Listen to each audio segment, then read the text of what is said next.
What is that dream stirring in your heart? That idea you've been thinking about, that thing you want to share or say? Why haven't you said yes, taken the first step, spoken up? We're all busy and it takes courage to step into new territory, but Jesus will equip you to do great work for his kingdom. We can be brave because he gives us the courage we need to overcome our fears and insecurities. Welcome to the This Is Your Nudge podcast. I'm your host, Laura L. Smith. Join me as I talk with the most amazing guests about how we can stop making excuses, step out of someday, and into the promises and goodness God has for us today. This is your nudge. Make sure you're following the show so you don't miss a single episode, and join me on Substack at Laura Smith Author for more biblical encouragement. Today, I'm doing something a little different, but before we dive in, I need you to know that my latest book, Brave Woman, Mighty God, is only 99 cents, March 6th through 8th, to celebrate International Women's Month. Yes, it's less than $1. Head over to Amazon and grab your Kindle version that you can read on your phone, your laptop, anywhere you go, and maybe grab one for your friends and the other women in your life. All right, for the new thing, although you all love the great conversations I've been blessed to have, as do I, many of you have asked if I could do a deep dive and teach a little bit about some of the things we've been chatting about on the show. I heard your requests, and so here we go. Only you can do the good work that God designed you to do. I mean it. You're not supposed to do my work or your friend's work or your sister's work or your neighbor's work or your coworker's work or your mom's work or that influencer on social media's work.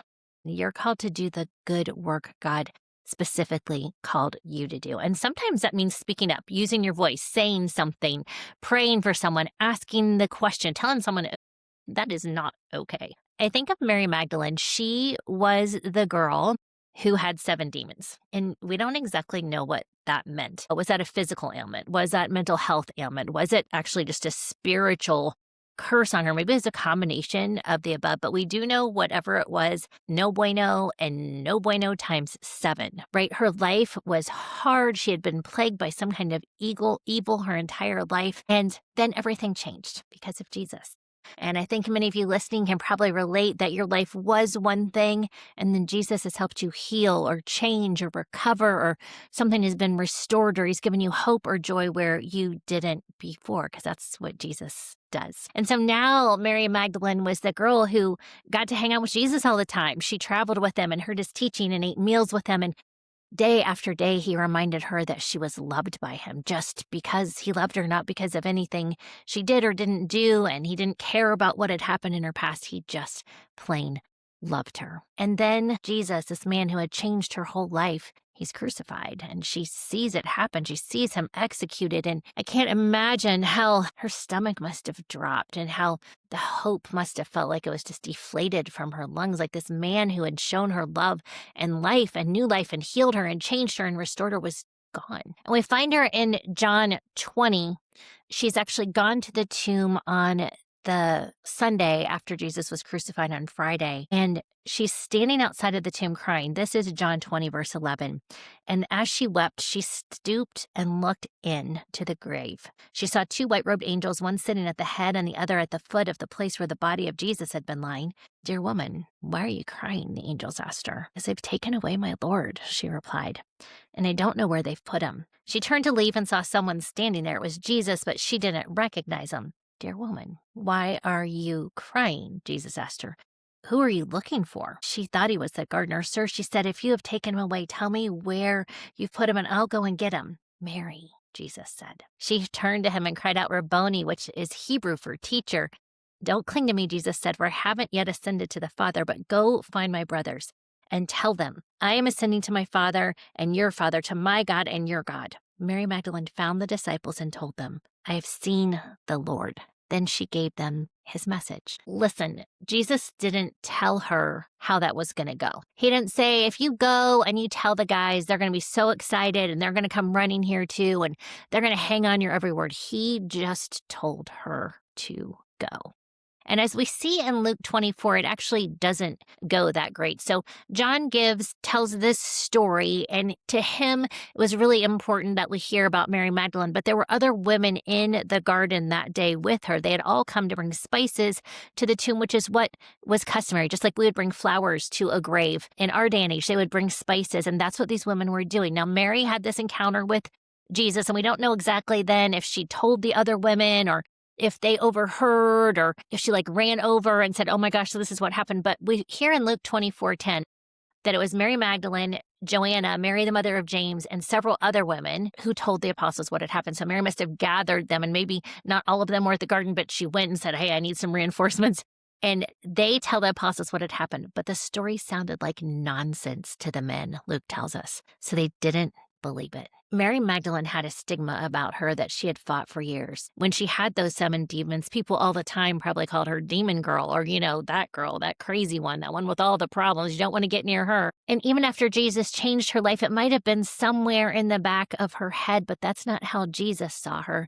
The first person he revealed himself to when he rose from the dead was Mary Magdalene. That stigma meant nothing to him. He loved her and he wanted her to be the first person to know. And it didn't matter what the stigma was or what people had thought about her in the past. Jesus wanted her to be the first person to preach the gospel, the good news that he had conquered sin and death. So he gives her a very important message to go tell the apostles. He knew what the apostles were going to do. He knew that it would sound like nonsense to them and they wouldn't believe, but still he asked Mary to go. Why? Maybe to plant a seed in those apostles' hearts and minds. So when Jesus did actually show up and they saw him, they were like, oh gosh, Mary told us about this.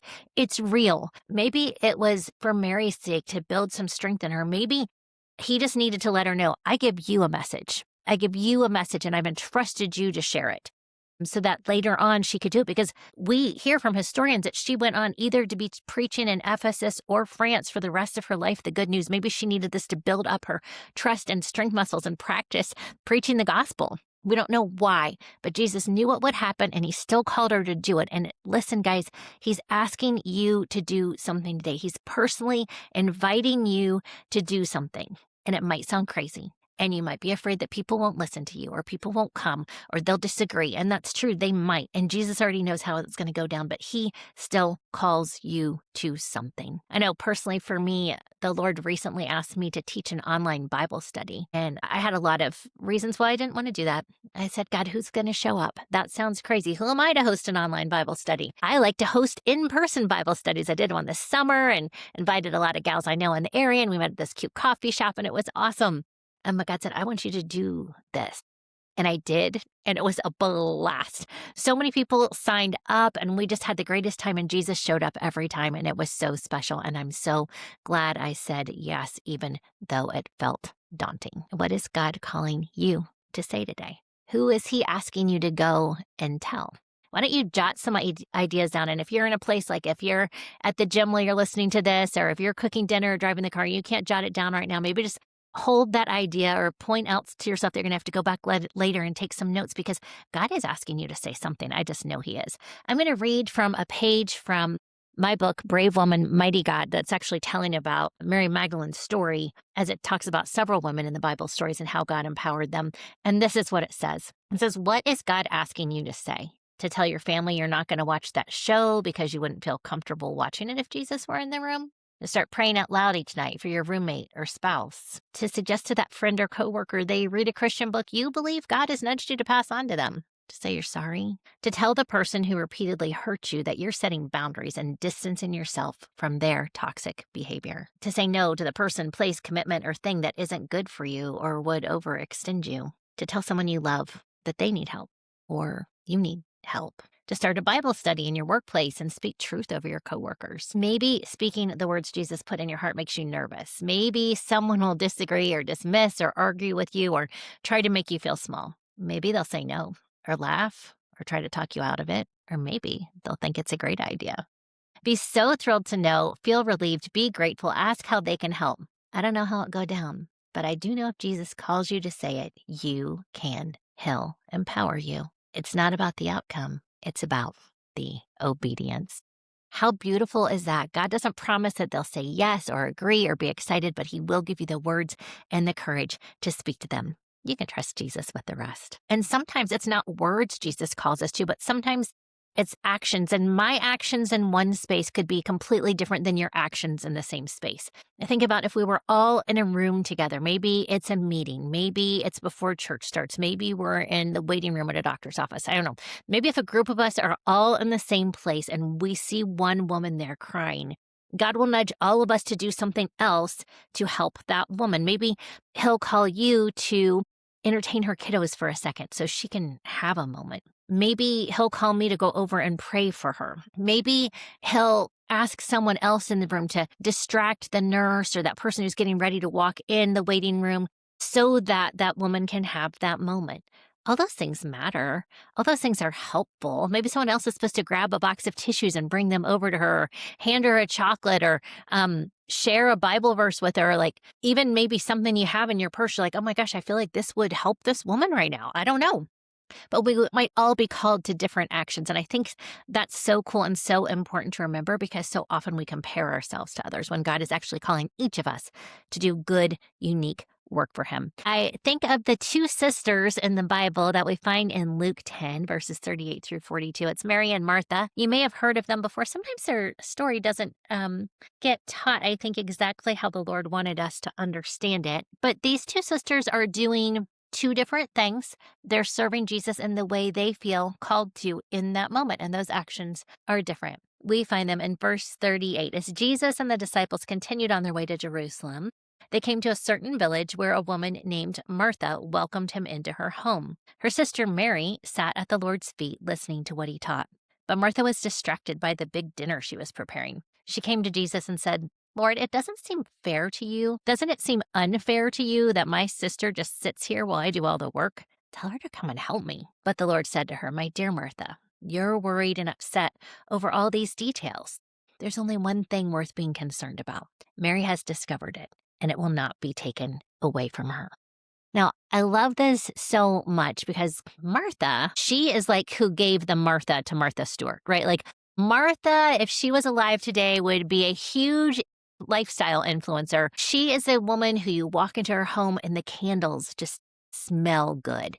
And her home is so gorgeous, like it should be on all kinds of pictures on Instagram. And also, you just feel comfortable walking in, making yourself at home. It's not one of those homes that's so fancy you feel nervous being in it, right? And everything she cooks tastes delicious, and the presentation is gorgeous. And she has just the right napkins, and she made everybody little place cards that are just natural and kind of organic looking. And she has fresh flowers, but they look like maybe she picked them from her own yard, and they are just gorgeous. And she is phenomenal at hospitality. That is her gift. And in her culture, that was so valued. In Near Eastern culture, 2,000 years ago, hospitality was king. And in the Jewish culture, even more so. Taking care of the people who came into your home was, one, expected, but the better you could do it, the quote unquote better you were. So Martha was killing it. And everybody there was telling her what a great job she was doing. Martha, this is so delicious. May I have your recipe? Martha, your home is so gorgeous. How did you grow those flowers? What kind are they anyhow? What kind of candle is that? Where did you get it? What do you use to clean your cushions? Like you have white cushions and they stay so white. Like how do you do that? This carpet feels so soft under my toes. Everybody was praising Martha. And she gets all stressed, as we do, like I do at Thanksgiving. If I'm trying to cook a lot of different dishes and there's a lot of people in my home, it's like, I want this out of the oven and I need this over there. And can we refill this person's glass? And that's how she's feeling. And she's like, Jesus, can you just tell Mary to help me here? Like I could use a little help. And that's natural. But Mary is doing what she's good at. She's curious. She's a learner. She loves to study. She loves to study Jesus. And it's not that Martha doesn't. Martha has invited Jesus into her home. And we actually find in another passage about these two women, it says Jesus loved Mary and Martha. He loves these women so much.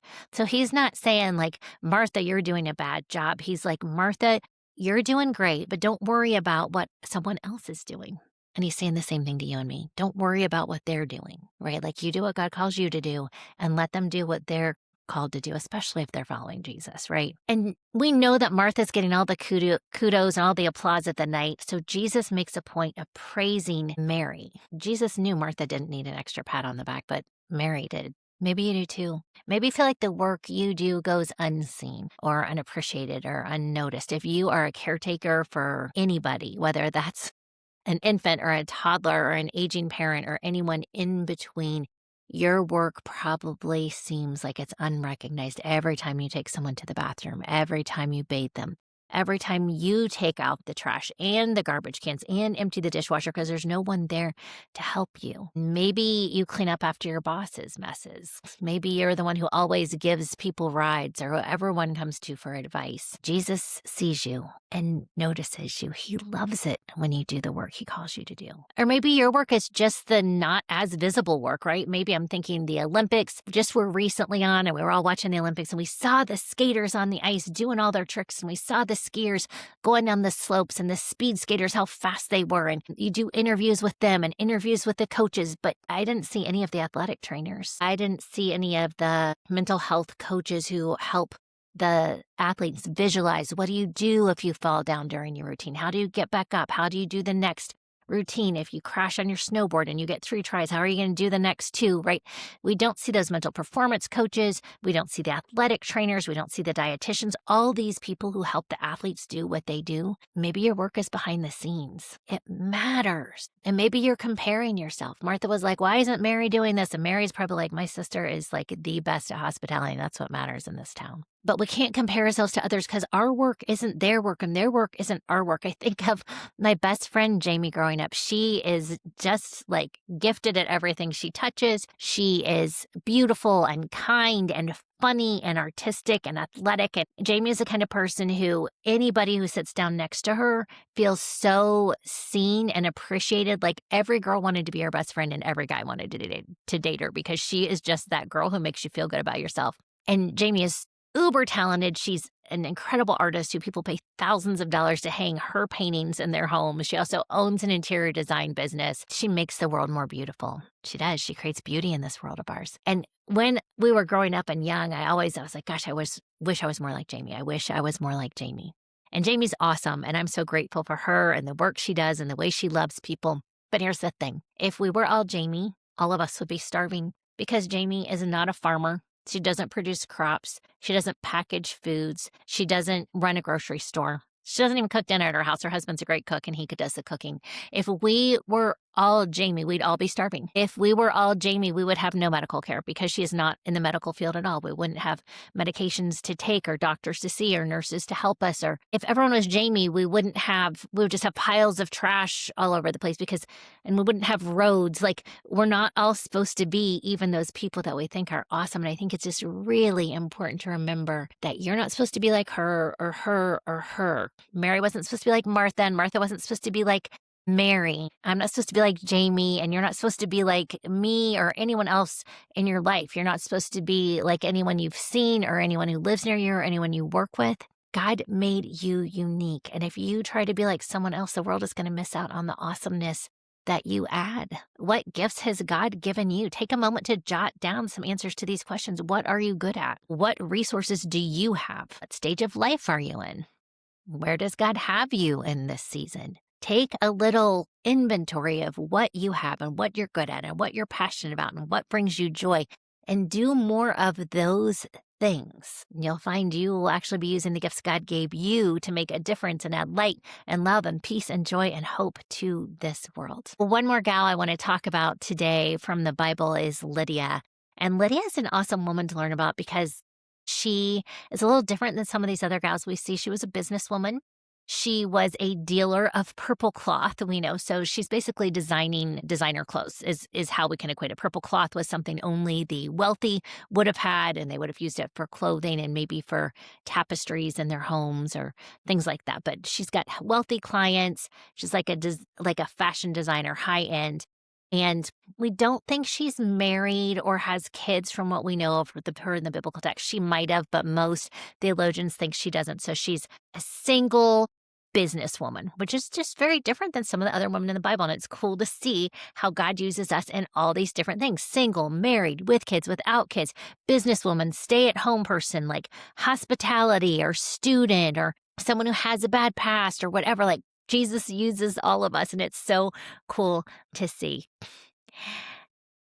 Lydia believed in God, and she is at a prayer meeting, and Paul and Silas show up to her prayer meeting, and they tell everyone there about Jesus. And she'd only known about God the Father before, and when she hears about Jesus, she is so excited and falls so in love with the Lord, and it changes her life so much. She goes home and tells her whole household about Jesus, and her entire household is baptized. But we need to think for a second about what her entire household would have meant.